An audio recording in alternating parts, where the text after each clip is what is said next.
So I am homeschooling Clara, and I thought I'd share a little craft that we did because it's pretty awesome, I think, to be able to make high quality educational tools for free or like 50 cents. That's about my budget. We are incorporating social studies because we are studying Peru right now. So I decided to make a loom for Clara to be able to practice and learn how to weave. Weaving is a really important skill, I think, to teach kiddos. It's great for focus. It's great for patterning. So here's all the supplies you're going to need. A strip of cardboard. Especially for younger kiddos, I recommend making a small loom so they don't get overwhelmed. Some popsicle sticks and some glue.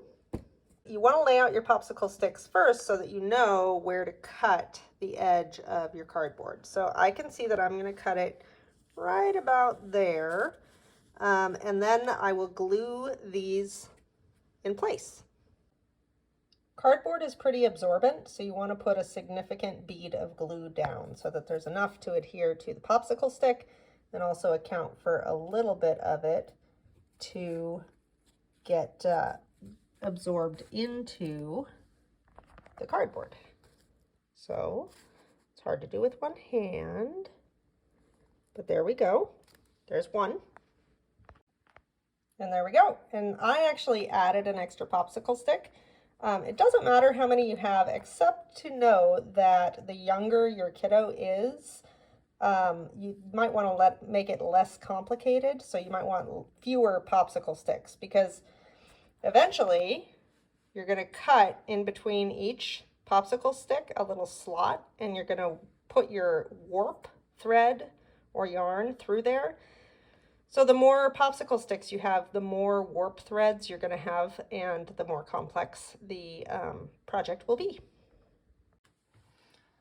And now I'm going to take a big workbook and I'm going to set it on top so that it holds the popsicle sticks down to the cardboard and enough time to dry.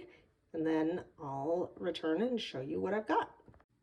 Now that the glue is dry, the next step is to cut.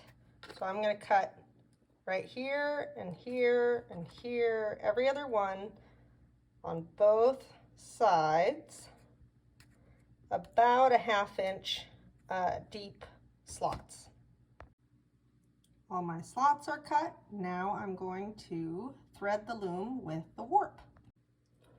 When you're weaving, the warp thread won't really be visible, so I generally use a pretty neutral color, but let the kiddo pick the color. There's really no, no harm, no foul with weaving. I've tied the thread off around the back there, and this is where you really kind of have to make a decision because you can do a couple different things with this type of loom. You can make just a flat piece of fabric or a textile. That's what my daughter's doing currently. She's making a coaster. Or you can even use this to make a bag. So a couple different things to know about that. I'm going to show you how to do a coaster type of piece of fabric. Here's the coaster type threading of the warp. And you can see that I have not threaded it vertically on this side. So the weaving, when the kiddo goes to do it, is just going to go back and forth, over, under, over, under, over, under. And here's the coaster that Clara is weaving. I'm really pleased with how this is coming out. It's a great introduction to weaving. And as I mentioned in the first part of the video here today, weaving is really beneficial for a lot of reasons. Hand-eye coordination and motor skills and, you know, all the stuff I mentioned earlier on.